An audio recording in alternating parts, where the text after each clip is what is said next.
I'm so glad you came. Thank you. It seems your efforts have not been entirely in vain, but have produced some rather surprising results. Well, not surprising, but... Confusing. Confusing. After castigating me as a widow, a harlot, a fool, a madwoman, anything and everything. Suddenly, shortly after we killed his brother-in-law, Amos Lansing wants to talk. He sent word via an intermediary. Mr. Jones. Even that crazy old fool said not to trust any of it. Which is why we need you. You're to help keep Mrs. Leclerc protected during the meeting at Blackwater. I shouldn't imagine they would kill us in broad daylight, but you never know. I never imagined they'd kill my husband, nor turn me into a fugitive. Anyway, friends, shall we go?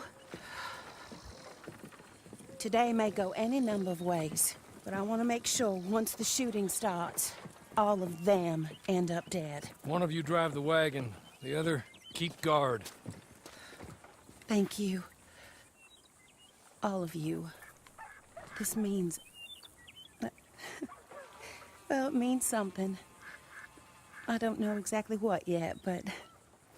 I don't think any of us think Mr. Lansing has become a saint, madam, but perhaps we should hear him out. Perhaps. Would you kindly take us to Blackwater?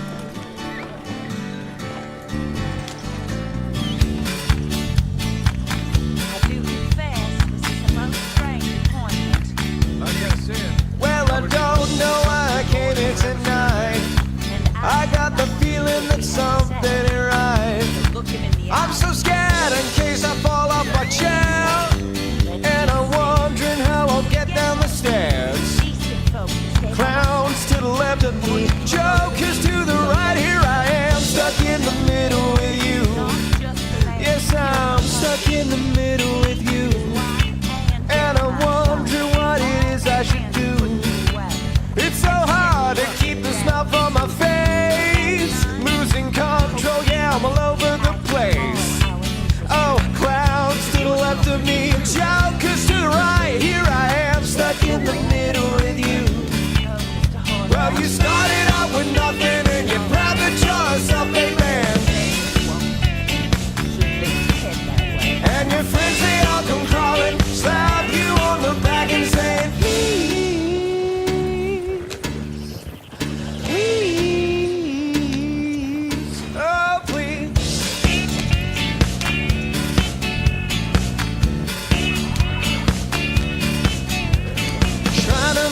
sense of it all, but I can see that it makes no sense at all. Is it cool to go to sleep on the floor? And I don't think I could take any more. Oh, clowns to the left of me, jokers to the right. Here I am, stuck in the middle with you.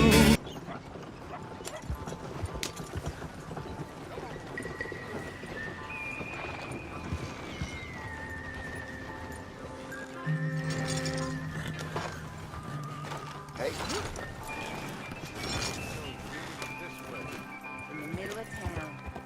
Of course. Very good, Mr. Lansing. Tells everyone he's the boss now. Keeps me from acting too crazy. You can hide up on the roof or stay down here. Just make sure we don't get killed. Just make sure if we do get killed, everyone dies. No, just make sure we aren't both killed. Come along, Mr. Hawley. Good luck. And thank you. They're here!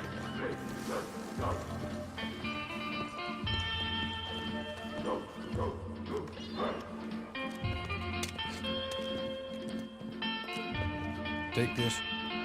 I'll be back. Let's go. Well, hello, darling. Good to see you, Mr. Lansing. You too. Jessica! How lovely to see you. Why, it's been A long time? No, it hasn't. Not compared with all eternity. Now, Jessica, I miss Philip every day. Awful what happened to him. Quite terrible. But Well, dear, you seem under the misapprehension that I had something to do with his demise. You, your wife, or your business partner, at least one of you did, and your brother-in-law. But he's dead. Well, he was a bad man. I'm glad he was killed. Sure. Cleans up your mess, doesn't it? You don't seem quite well, my dear. I'm not. I am destroyed with grief. Oh, of course. Our life can be terrible. Well, there is a business matter that we need to discuss. Sure there is. Well, you see, he and I had an agreement. In the event one of us died, the other took control of the business in exchange for a nominal sum. You lie, sir. You signed last year. Document lies with Mr. Shaw there. He also has your money, $500. My husband's property was worth 100 times that. You thief!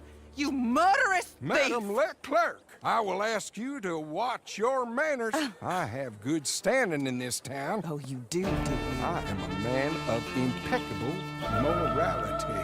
Oh, well, then you have little to fear of death. You god-awful swine!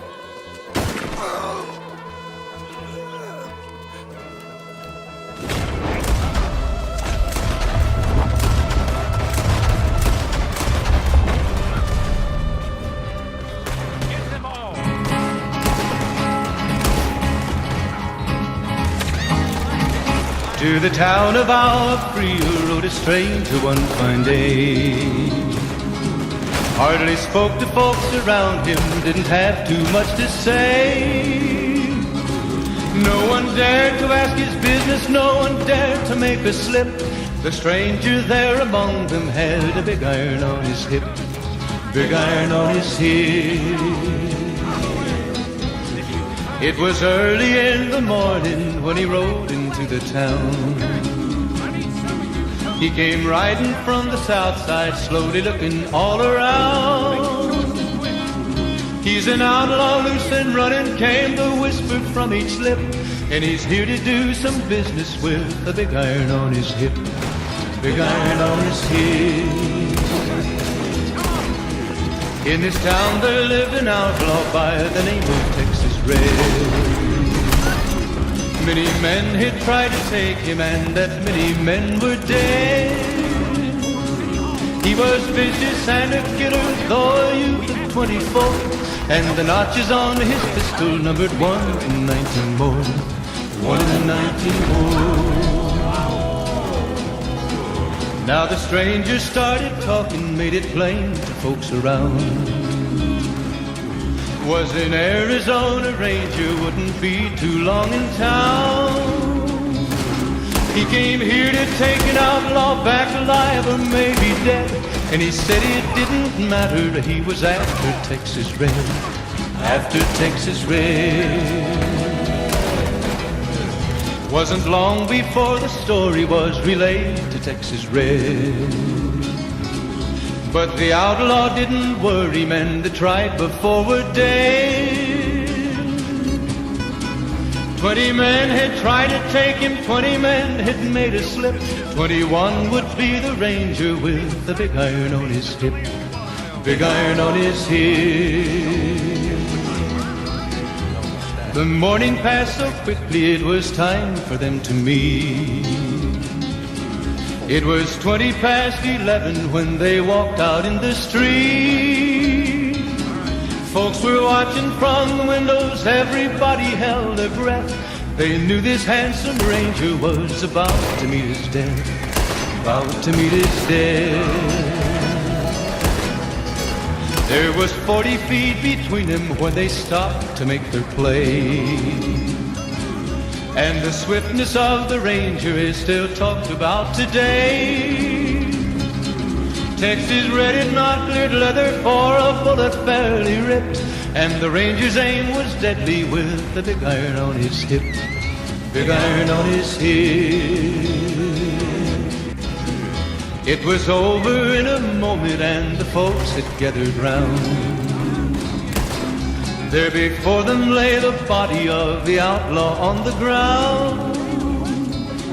Oh, he might have went on living, but he made one fatal slip when he tried to match the ranger with the big iron on his hip. Big iron on his hip. Big iron, big iron. When he tried to match the ranger with the big iron on his hip. Big iron on his hip.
Extricate ourselves from the mess we have uncovered.